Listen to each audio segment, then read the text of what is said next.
My name is Karina Konopek. I'm an LA-based face and body artist. Well, it's actually a very long history, but I'll keep it short. I have a very long line of artists in my family by chance, so I'm fortunate that way. And I was drawing ever since I was 5. I can remember I was constantly drawing. And I kept that interest going and went through my normal schooling, and then I figured, well, I should go do art. So I went to university and I got my degree in art. And then as life progressed and looking for different things to invent and do for myself, after having 3 children, and I wanted to stay at home and take care of them in addition to my other business, I said, I want to do something colorful now.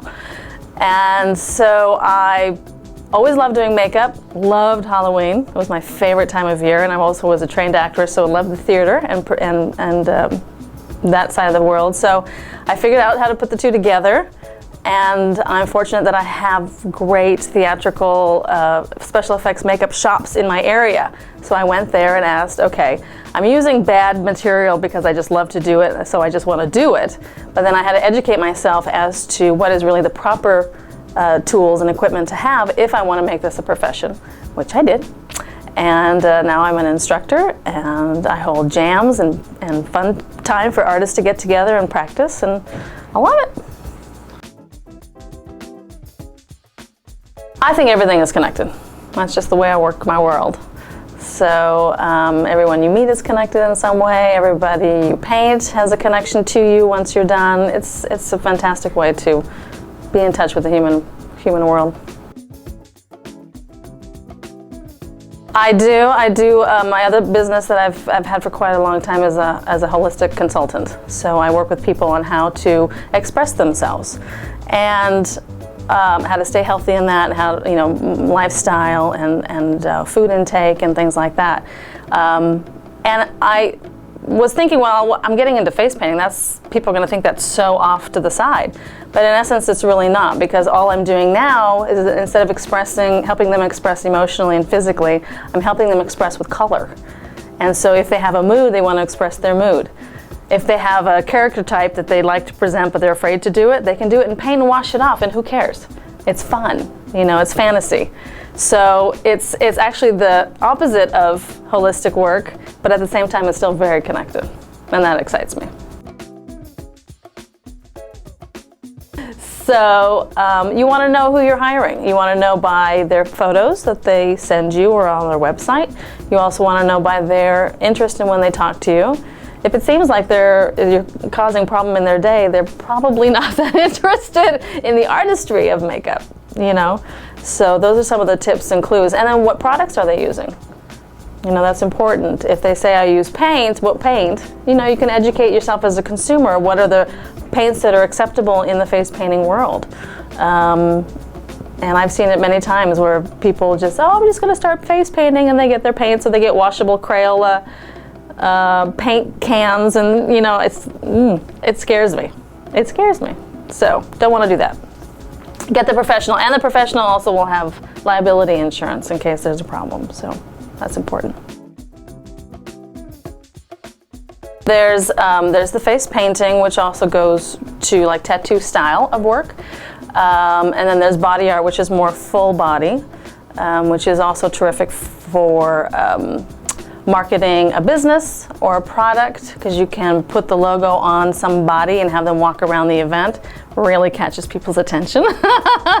And then on the tattoo side, on the body side, there's temporary tattoos, which is done with ink and alcohol-based product.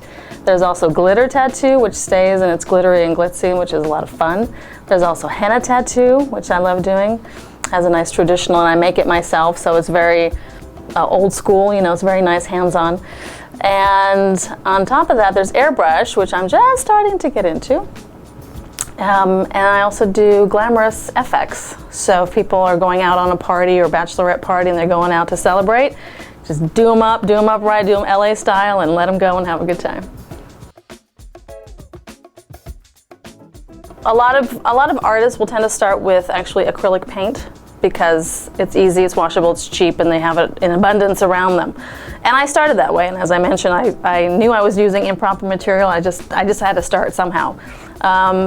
However, it is necessary and it is important, if you're doing this professionally, that you know your market. And your market in this case is FDA approved makeup. And it can be eyeshadows, but it has to be approved for the face, because anytime it gets near the eye, the mouth, if it gets ingested, you want it to be as safe as possible. Now, of course, on my holistic side, I'm looking for the most natural. Right now, I haven't found it doesn't exist, hoping that's coming soon. So it's really important to stay with makeup that's made for the face, for the body, so it doesn't injure or cause irritation. Now, everybody on some level will have irritation, plus or minus, to makeup, so the person has to know themselves first, if they're coming as the model or the client. And if it's for a private session or something, they kind of have to know what their body responds to. I personally have never had a reaction that I know about in the makeups that I use, in the product line that I use. And I always work on myself. As you see, I never leave home uncolored because A, it's great advertising, but also because I want to know what is the staying quality, what does it do to my skin if I keep it on for a long time.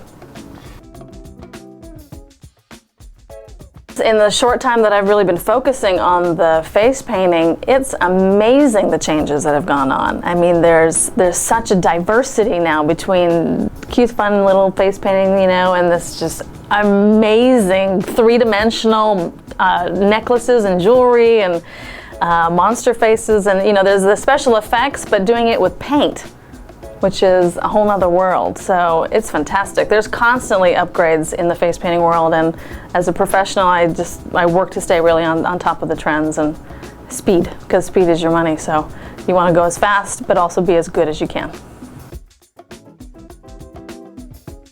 The gestational painting is quite a process, and it's really fun. When I'm painting the belly, usually it's done at the last trimester, somewhere around the baby shower there. It's a great way to sustain a memory and have a photographer take a beautiful photo.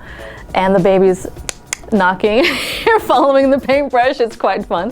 But it's beautiful because you get to express either the theme of the baby as you see it. You can express that on the belly. Sometimes it goes into the upper body, and then there's used draping, and you go into the face, or you can have the other children come around and have them painted somehow. It's fantastic. It's like a whole nother level of portraiture. The longer you work with the client, full body painting can take up to 2 to 6 hours, depending upon the detail of the work. You form a relationship, and you wanna have somebody that you would like to get to know, in that time. It's also great as far as the pregnancy painting, because the baby gets that energy. He gets that, intention of loving, and this is, beautiful, and it's just nice. It's really pleasant, and those kids can feel it. I know they can. I never copy designs. One child in a row of 10 children will ask for a butterfly, and I guarantee you when I'm done, they will not look the same. And partly because I match the outfit, but partly because I match the personality when I'm painting them, because of that interaction that's there in front of me. So I don't use pictures. I use words. They get to pick the word, and then they get to see what happens. And they don't get to see it in the mirror before I'm done, because I want it to be a big surprise. So yeah, it's the individuality. The art becomes part of the individual, and the way that they want their art to be, the way that I see how to express that with them. Yeah, it's interesting in the limitations that people perceive about face painting, because they see little children and little, sunflowers or smiley faces on their cheeks. However, at the high-end level that I like to work at, there's the general birthday parties and the mitzvahs and all that sort of celebratory events. But there's also the getting together of class reunions and having a theme, and having everybody be in a theme-specific painting. There's also weddings, which are really great, and when you have detail, even the bride, we have a lot of eccentric types of expressions out here in LA, so the bridal arm and the back, can be added to the dress. And then there's the corporate events, like I said, the logo painting, which is fantastic, promotional concepts. And so there really isn't a limitation. Baby showers and bridal showers, and every spectrum. And it's really more important that I help adults remember that you can just paint and have fun and you can wash it off. For different techniques, the face painting is typically with water-based paint, so it can be fixed to some degree. Otherwise, it's a wash off with soap and water.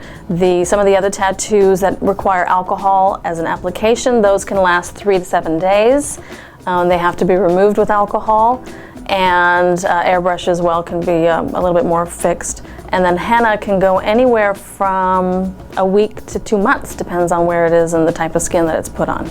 So there's a lot of variances in that, and there's development on that level too, as far as semi-permanent makeup, and so I'm on the cusp of that too.